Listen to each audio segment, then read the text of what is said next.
नमस्ते। विश्व कल्याण तथा आज का दिन या आपल्या कार्यक्रमामध्ये आपले सर्वांचे हार्दिक हार्दिक स्वागत। आपण हरिपाठाची सेवा करीत आहोत। अभंग क्रमांक 19। वेदशास्त्र पुराण श्रुतीचे वचन, एक नारायण सार जप तप धर्म, जप तप कर्म, हरी विन धर्म वाऊगाची शर्म व्यर्थ जाय। हरीसाठी गेले ती निवांतीचे ठेले, भ्रमर गुंतले सुमन कळिके। ज्ञानदेवी मंत्र हरिनामाचे शस्त्र, यमे कुळ गोत्र वर्जिले। तर या अभंगामध्ये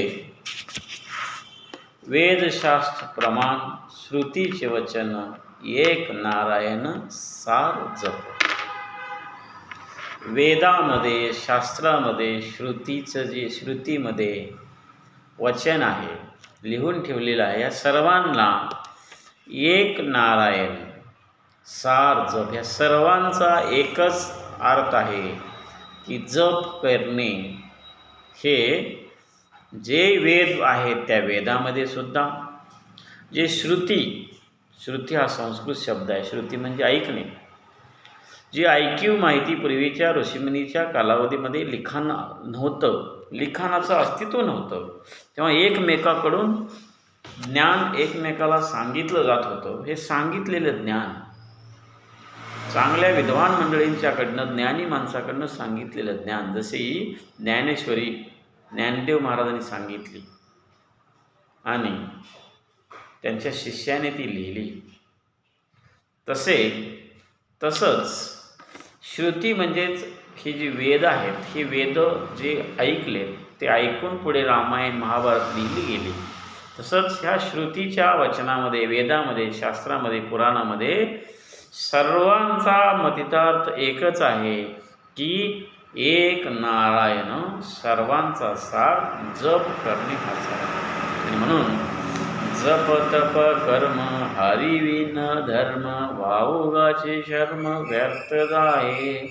जप करणे, तप करणे, धर्म करणे, नाना ठिकाणी फिरणे, वेळ वाया घालवणे हे सर्व व्यर्थ आहे। हरी शिवाय, जिथे हरी नाही, जिथे रामकृष्ण नाही, जिथे भगवंताची उपासना नाही, ते सर्व हरी विना जप तप कर्म धर्म हे सर्व व्यर्थ आहे। आणि म्हणून वाऊगाचे हे जर केलेलं श्रम, हे केलेलं कष्ट पूर्णतः व्यर्थ जाणार आहे। आणि म्हणून म्हणतात ज्ञानेश्वर महाराज, हरिपाठी गेले ते निवांतच ठेले, भ्रमर गुंतले सुमन कळिके। जे हरिपाठामध्ये मग्न झाले, हरीची सेवा करण्यामध्ये जे आयुष्य खर्च करतात, मनापासून नामाचं संकीर्तन करतात, हे निवांत झाले, हे सुखी झाले। यांना सर्व गोष्टी मिळायला लागल्या। आणि जसं भ्रमर, भुंगा, जसा माशी जशी ह्या सुमन कलिकेमध्ये, सुमन गुलाबाचं जे फूल आहे, कमळाचं जे फूल आहे, त्या कमळ कलिकेमध्ये, त्या कमळाच्या कलिकेमध्ये जसं भ्रमर गुंततो, त्यातला गुलकंद मध घेण्यासाठी त्या फुलाच्या कळीमध्ये जसा भ्रमर गुंतून राहतो, तसं हरिपाठ त्याला, भ्रमराला, त्या भुंग्याला बाकीच्या कुठल्याही जगाची जीवाची सुद्धा पर्वा असत नाही, तर तो मध वेचण्यामध्ये तो निवांत त्या सुमनाच्या कळिकेमध्ये, त्या कमळ फुलामध्ये तो गुंतून राहतो। तसं हरिपाठी जी आहेत ती निवांत राहत असतात। आणि म्हणून ज्ञानेश्वर महाराज म्हणतात, आणि याच अभंगानेचं तुकाराम महाराजांनी अभंग स्वतंत्र केलेला आहे, ज्ञानदेवी मंत्र हरिनामाचे शस्त्र, यमे कुळ गोत्र वर्जिले। ज्ञानदेव महाराज म्हणतात, त्यांनी मंत्र दिला आहे, हरिनामाचं हे असे एक शस्त्र आहे जे हरिनाम घेण्याने, हरिनामाचं सातत्यानं उच्चारण करण्याने येमे कुळ गोत्र वर्जिले याला हरिनामाचा जो उच्चार करून घेतो, सातत्यानं उच्चार करतो, याला प्रत्यक्ष यमसुद्धा त्याच्याकडे वाकड्या नजरेनं पाहू शकत नाही. पहा, ज्ञानेश्वर महाराज स्वतः सांगतात, जे ज्ञानदेवाचं जे मंत्र दिला आहे हरिनामाचा, हा जो मंत्र सातत्यानं म्हणेल, सातत्यानं मनापासून याची उपासना करेल, मनापासून हे सातत्यानं ते मुखामध्ये रामनाम जर असेल, तर ही व्यक्ती, या व्यक्तीला मृत्यूसुद्धा घाबरतो, यमसुद्धा त्याच्याकडे येत नाही, पाहत नाही. म्हणजे बघा, जगामध्ये करोड रुपये देऊन, डॉक्टरांना पैसे देऊन, डॉक्टरसुद्धा मृत्यू सावरू शकत नाहीत, त्या व्यक्तीला वाचवू शकत नाहीत. ते स्वतःच म्हणतात नशीब त्या व्यक्तीचं. मग इथं पहा, ज्ञानेश्वर महाराज सांगतात 801 वर्षापूर्वी की यमसुद्धा ह्या ज्ञाननामाला, यमसुद्धा ह्या हरिनामाला घाबरतो.